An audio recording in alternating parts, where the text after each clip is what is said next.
एक 17 साल की लड़की अपने घर वालों से यही कहकर जाती है कि मैं खेतों पर कुछ काम करने के लिए जा रही हूं और वो अपने घर से खेतों के लिए निकल जाती है। लेकिन कई घंटे बीतने के बाद तक भी वो लड़की घर वापस नहीं आती।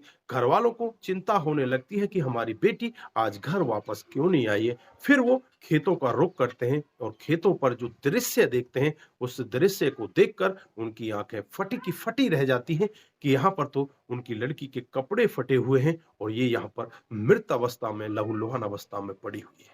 आनन-फानन में ही वो शोर मचाने लगते हैं। वहाँ पर शोर को सुनकर जो आस-पास के लोग हैं, वो भी इकट्ठा हो जाते हैं। उनमें से ही एक व्यक्ति पुलिस को खबर कर देता है। पुलिस मौके पर पहुँच जाती है। पुलिस डेड बॉडी को अपने कब्जे में लेती है, उसे पोस्टमार्टम के लिए भेज देती है और जाँच-पड़ताल करने लगती है।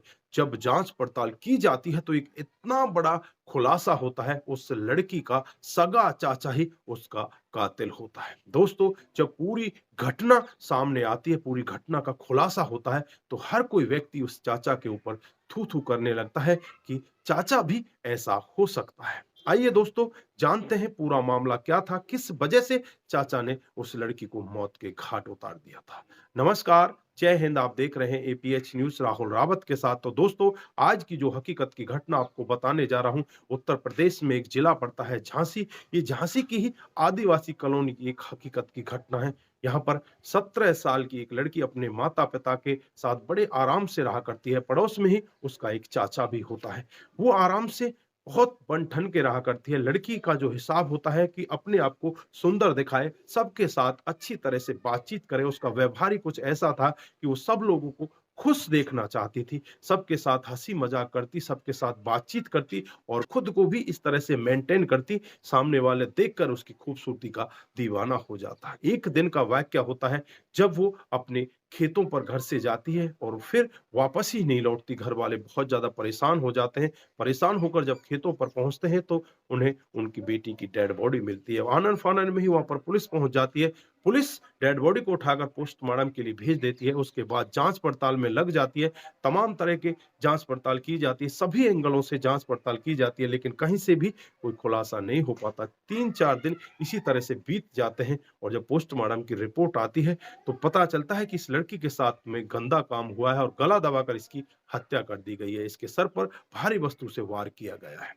अब ये सब करने वाला कौन है? पुलिस के लिए भी बहुत बड़ा चैलेंज होता है। पुलिस तमाम तरह की कोशिशें करती है, लेकिन कहीं से भी कोई सुराग पुलिस को मिल ही नहीं पाता। 5 दिन इसी तरह से बीत जाते हैं और जैसे ही 6वां दिन आता है, गाँव का ही एक व्यक्ति चुपचाप आकर पुलिस को एक खबर देता है कि इसका जो चाचा है, जिसका नाम अनिल है, आप उसे गिरफ्तार करो। उसके पास इस सब का खुलासा है, क्योंकि उसी ने ये सब किया। इतने विश्वास के साथ वो व्यक्ति पुलिस को खबर देकर जाता है और पुलिस से कहता है कि तुमने अगर मेरा नाम ले दिया तो मेरे लिए अच्छा नहीं होगा, तुम्हें मेरा नाम नहीं लेना है। उसके बाद पुलिस चुपचाप उस लड़के के बताए हुए उस व्यक्ति जिसका नाम अनिल होता है, जो इस लड़की का चाचा होता है, उसके पास पहुँचती है, क्योंकि चाचा उस समय जब इस लड़की की डेड बॉडी मिली थी, सबसे ज़्यादा फुट-फुट कर रो रहा था, सबसे ज़्यादा ड्रामा कर रहा था। फिर उस चाचा को पुलिस अपनी गिरफ्तारी में लेती है, उससे पूछताछ करने की कोशिश करती है, तो चाचा इधर-उधर की बातों से घुमाने लगता है।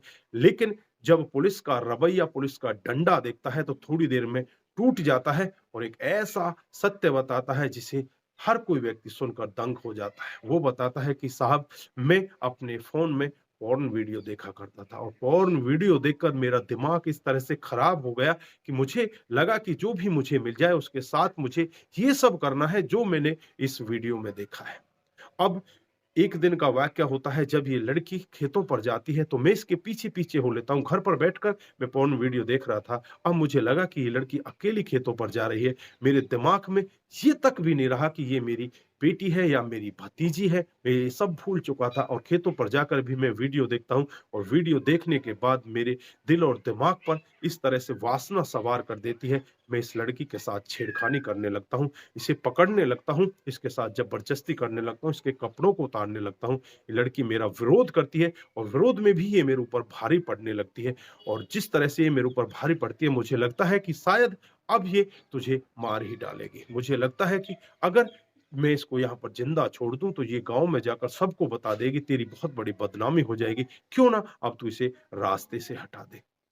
उसके लिए फिर मैं इसी का दुपट्टा लेता हूँ और इसके दुपट्टे से इसके गले को दबाने लगता हूँ। काफ़ी देर तक उस गले को दबा कर रखता हूँ। फिर इसकी साँसें थमने लगती हैं, लेकिन फिर भी मुझे लगता है कि हल्की-हल्की साँसें अभी भी चल रही हैं। उसके बाद वहीं पर पड़ा हुआ पत्थर उठाता हूँ, पत्थर उठाकर इसके सर में दे मारता हूँ और अपनी हवस को वहाँ पर बंद करके वहाँ से चुपचाप भागने लगता हूँ। मुझे लगता है कि शायद अब ऐसा ना हो कि यहाँ पर आकर तुझे कोई देख ले और तेरा भंडाफोड़ हो जाए। फिर वहाँ से चुपचाप मैं अपने घर की तरफ भाग जाता हूँ। जब पुलिस और आस-पास के लोग यहाँ पर आते हैं, तो मैं भी यहाँ पर आ जाता हूँ और मैं भी यही ड्रामा करता हूँ कि ये मेरी बेटी के साथ में हुआ क्या है? हमारी बच्ची को किसने इस तरह से मारा है? दोस्तों, जब पुलिस वाले भी, घर वाले भी, आस-पास के लोग ये पूरा मामला सुनते हैं, तो सभी उसकी तरफ देखकर कहने लगते हैं कि आस्तीन का साँप तो ये घर के अंदर ही बैठा हुआ था। इसने अपने घर की एक फूल-सी कली को इस तरह से डस लिया।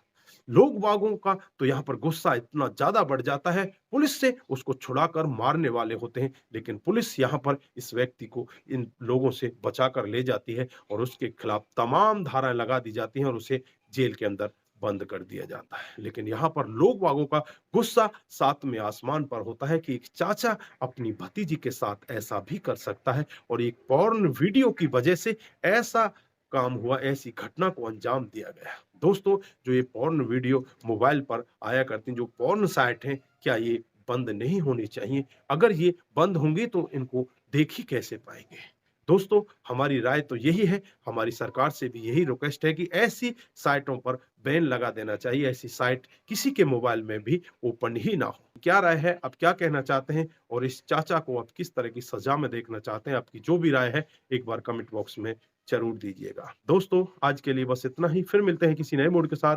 तब तक के लिए आप अपना ख्याल रखें, अपने परिवार का ख्याल रखें, सतर्क रहें, सावधान रहें और ऐसे क्राइम को अपने आस-पास ना होने दें। नमस्कार, जय हिंद, जय भारत।